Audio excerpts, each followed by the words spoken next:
Hello and welcome. My name is Matt and I'm just some guy on the internet. Today, we're going to talk about one of the most important storytelling elements that you can add to your D&D game, which is music. Music is one of those tools that you really can't do without if you're playing a game online. And really you should just use anyway. It's not that hard to incorporate it. And it adds a lot of value to your game. It helps the environment to feel so much more immersive. Think about if you're watching a movie and there's a really dramatic moment happening. And you cut out all of the music and you just have the actor's raw performance. Sometimes that can be very good. Most of the time their performance is enhanced by music. That's why they use it. Music lets your players know the mood of the game, it lets them know the environment, it helps them to encourage roleplay, and it really makes every moment, every interaction, every epic ultimate battle feel so much more cinematic, immersive, and really just cool. Your game is not complete without the use of music. But Matt, you cantankerous craftsman, I hear you say, how do I incorporate music into my game? Well, I'm glad you asked. Today we're going to talk about 4 different ways that you can use to add music to your D&D game. Real quick note before we begin, as with many of my other videos, the tips and things that I talk about here are designed for online games that you're potentially streaming. If you are streaming, make sure that you have permission to use the music that you're using. Otherwise, you will get copyright claimed faster than your party can take your campaign off the rails. So, if you are streaming, find copyright-free music or get permission from the authors before you use it. The first tool that we can use to add music to a game is the very website you are currently on, YouTube. YouTube probably has the biggest library of sounds and music on the internet because there are like 100 hours or 700 hours or something like that of content uploaded every minute to the platform. So if it exists in music form, you can probably find it on YouTube fairly reliably. It's got an easy search thing. You already know how to use it because you're on this video. You know how YouTube works. Creating playlists is very easy. You just click the little plus button and you've added it to a playlist. And sharing those playlists with your players is also very easy. That is, as long as you know what you're looking for. YouTube playlists work especially well if everyone is in person and you're all listening to the same set of speakers. YouTube also happens to be free and nearly everyone has an account. Free is a big deal to me. I don't like spending money on things if I don't have to. The fact that YouTube is free to use is a really big plus in my book. However, using YouTube for your virtual games online is tough because you're never gonna get everybody synchronized. One of the big problems that you'll find as you try to use YouTube for your music is that some videos take longer to load than others, and it depends on your internet connection. You also have to run into ads. Nothing quite breaks the immersion that you've worked so hard to carefully craft than those freaky Charmin bears that are obsessed with wiping their butts. Finally, as I mentioned before, if you are streaming, you're gonna have a tough time finding enough copyright-free music without having to dig through thousands and thousands of other videos. And then if you try to stream it anyway and you find out, oh look, it is copywritten, you get claimed for the entire video, not just for that portion. So it just is a challenge on YouTube. And to me, the freeness of YouTube still has a lot of value. So what else can we do for free? This leads us to the next point. Roll20. If you're playing online using one of the many virtual tabletop platforms out there, they probably have a music library that you can access or a way to upload music. Roll20 has one, that's what I use, so that's what I'm going to talk about. I'm sure there are other ones out there that do the same thing, but this is the one that I use and am familiar with. On its own, Roll20 actually already has a pretty decent selection of sound effects, music environments, songs that you can use that are already there ready to add in. All you gotta do is add it to a playlist and insert it into the game. It's very easy. And it all also happens to be free, which is really nice. The other benefit that Roll20 has is that you can set certain triggers for your music to start playing. So for example, if you load up a battle map, you can set it to play a certain track when the map actually loads, which is really useful if you're setting up a big battle or a big fight. If you have a dramatic track that you want to describe the map of a town to, you just set it to whenever the map loads, you play the track.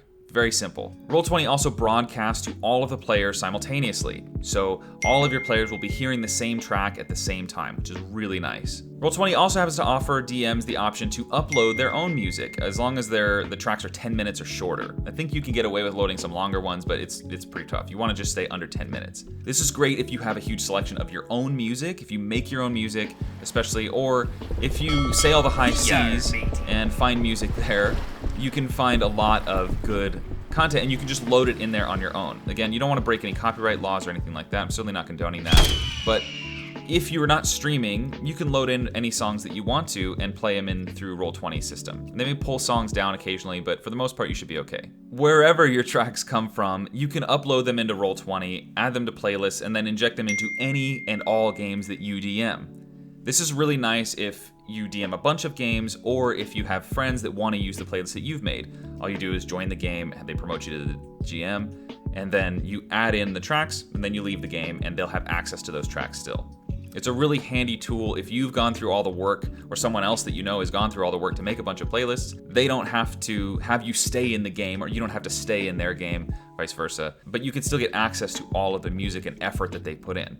It's a great way to save yourself time in the long run. As a final, more technical note, Roll20 also allows you to play multiple tracks simultaneously, which is really handy for creating your own soundscapes.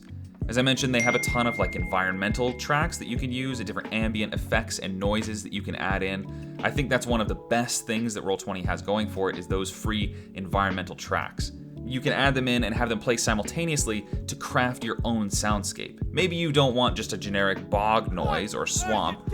You can add in effects from a mountain or from winter or something like that to really create the exact sound that you're looking for. And now for the cons.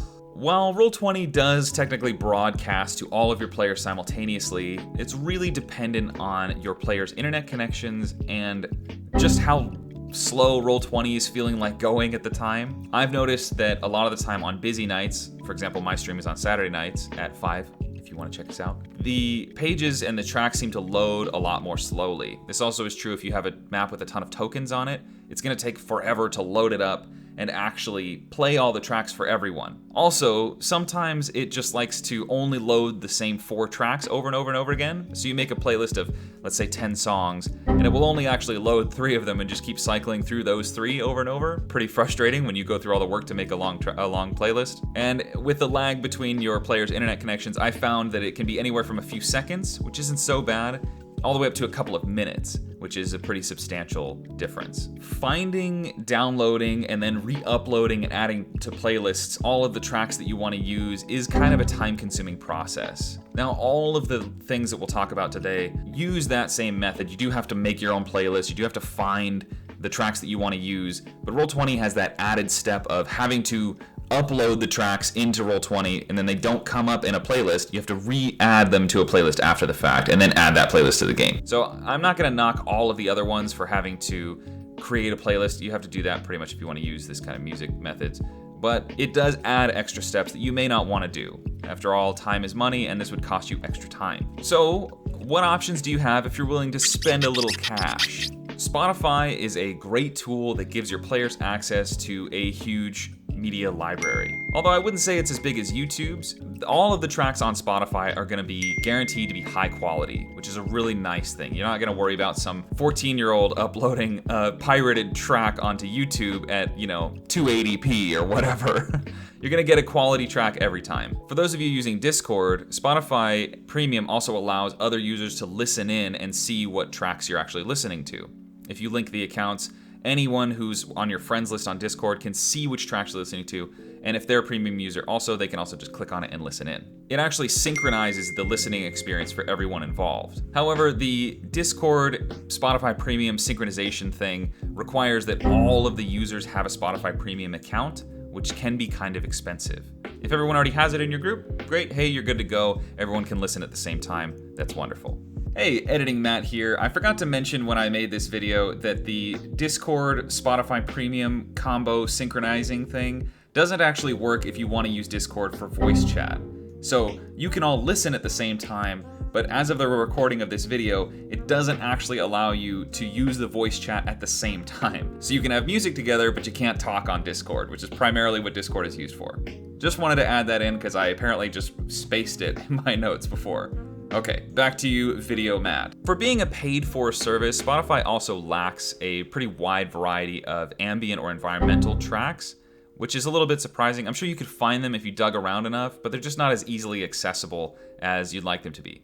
Of course, this is not what Spotify is designed for. It's not designed to make D&D playlists, but if you want to use it for that, just be aware that going into it, you may have some trouble finding really good ambient tracks. You do have access to all movie soundtracks pretty much, and most video game soundtracks, so if you're not streaming, you're not worried about copyright claims, then you can use Spotify pretty reliably if you just want to get those tracks in there. You just want to add music. Additionally, Spotify doesn't really save you any extra time as compared to any of the other methods, which isn't a huge deal because you have to make playlists like I just said in the other one, but you pay for Spotify. So the fact that it doesn't save you any time is a little bit of a detriment in my opinion. Again, that's not really what Spotify is designed for, but this brings us neatly along to my favorite tool on the list. Soundtail is an app that's designed for PC and Android, I believe. I think they have an iPhone one as well, that you can use to add music to your D&D games. It's actually specifically designed for D&D games. And oh boy, does it get the job done. Soundtail allows the DM to choose a specific setting and then a specific mood, and it generates music and the atmosphere to fit that environment and mood that you've placed. So say that you want a busy city street and you want the mood to feel kind of tense. You just select tense from the list, you select street from the list, and it plays music and ambient sounds that fit that setting. This will honestly save you so much time, because you don't have to go through and make a playlist for busy city. You don't have to make a playlist for tavern, or swamp, or mountain, or tense battle, or anything like that. You just select the mood that you want to use, and bam, you've got the mood playing right there. No more creating playlists to find that perfect set of tracks that exactly captures the mood you're looking for. While the music selection isn't limitless on Soundtail, the way that they mix the tracks keeps it feeling fresh. I don't quite know how they do it. I'm not a programmer or a musician, but I know that they use different elements of music and incorporate them into the songs to create something that feels unique and new each and every time you listen to it. You'll still recognize the elements that are there, but it feels very fresh every time. It definitely alleviates that fatigue of listening to the same 6 tracks over and over and over and over again. The menus for the app are super easy to navigate, even in the intensity of battle or a heightened emotional moment. It's very easy still to just switch through and click to fit the mood exactly. Really nail down the mood that you're going for. For even more spiciness, you can create your own atmospheres using a pretty good selection of sound effects and environmental sounds that they include with the app. For example, you can include the clang of steel on steel, the roar of a fireball spell, or any number of another huge list of things to make the environment exactly what you're looking for. You can also set just how busy the environment is. So think of like the difference between a crowded street or an empty forest. You can change just via a small meter how busy the street is or how empty the forest is, which really allows you to dial in and get specifically what you're looking for. The app even has a day and night mode, as well as like a normal setting and a sort of evil setting mode, to really just customize it exactly to your specifications. I honestly can't speak highly enough of this app. I've been gushing about it for who knows how long at this point, but I just love it. I think it's so useful. It's such a unique and neat idea. It has saved me so much time that I can then focus on work or plot development or character arcs or making maps or any number of another million things.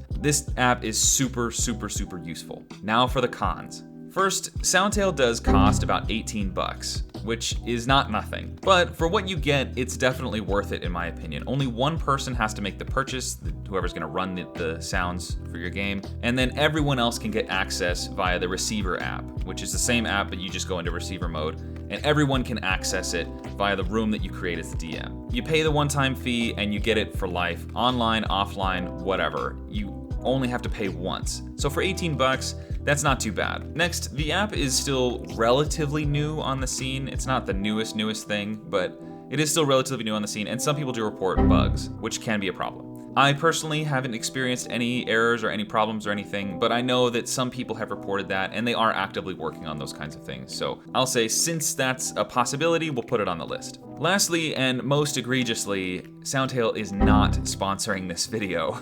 I know what you're thinking. How could they do this? How could they afford to miss out on the opportunity of sponsoring this splendiferous video? But, dear viewer, we must persevere. We must continue on in spite of these challenges. In all honesty, I really enjoy the app, if you couldn't tell, and if you want to see it in action or get a sampling of what it might sound like for your games, check out my D&D game. It's every week on Saturdays at 5 o'clock. There's a link in the description below. It's called Baggage Claim D&D. So we've looked at a few different ways to organize music and to incorporate it into your D&D games today. Whatever method you choose to use, I'm sure will work out fine. It does take a little bit of effort to get the music started, and the effort will definitely pay dividends in the long run. I can't tell you the difference it makes to include music in a game. It helps your players to feel more invested in the story. It helps the mood to feel just right. It helps those emotional moments to pay off. It helps the battles to feel and seem so much more epic and grand. And ultimately, it will make your story come to life in a way that you can't do without music. So I've told you what I think. Let me know what your favorite methods for including music in your games are in the comments below. If you enjoyed this video, please like and subscribe. I really appreciate it. I'm just trying to get off the ground here, and I know everyone says that, so, if you don't like it, you don't like it, no big deal. But I really appreciate it, and check back soon for more videos. As always, I've just been some guy on the internet, and I'll see you in the next one.